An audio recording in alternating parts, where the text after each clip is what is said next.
আজকে চলে এসেছি একটা চটজলদি রেসিপি নিয়ে, মাটন বিরিয়ানি। তার জন্য আলুটাকে আমি প্রেসার কুকারে দিয়ে দুটো সিটি মেরে ঢেলে নিলাম পাত্রে। তারপরে মাটনটাকে জলে ভিজিয়ে ভালো করে ধুয়ে নিলাম, এবং ধোয়ার পরে তার মধ্যে নুন হলুদ দিয়ে আমি মাটনটাকে মাখিয়ে নিলাম। এটা মাখানোর পরেই আমি সাথে একটা পাত্রে চালটাকে ভিজিয়ে রেখেছি কিছুক্ষণের জন্য। তারপরে কড়াইতে কিছুটা তেল দিয়ে দিলাম। তেল দেওয়ার পরে ওর মধ্যে গোটা গরম মশলা ফোড়ন দিয়ে দিলাম পেঁয়াজ।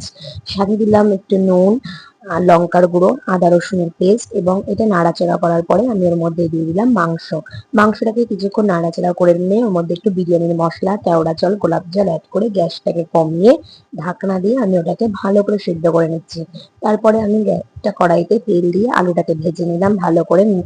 বিরিয়ানির মশলা, কেওড়া জল, গোলাপ জল দিয়ে আলুটাকে ভাজতে ভাজতে মাংসের কড়াইটাকে ভালো করে নাড়াচাড়া করে নিলাম, যাতে তলাটা লেগে না যায়। আলুটা যে ভাজা হয়ে গেল, সেই কড়াইতে আমি পেঁয়াজ দিয়ে দিলাম বেরেস্তা ভাজার জন্য। ভালো করে লাল করে বেরেস্তাটা ভেজে তুলে নিলাম, এবং একটা হাঁড়িতে জল গরম করে গোটা গরম মশলা, তেজপাতা, নুন, লেবু, কেওড়া জল, গোলাপ জলে জলটা ফুটিয়ে তার মধ্যে চাল দিয়ে ভাতটাকে ঝুড়িতে ঢেলে নিলাম।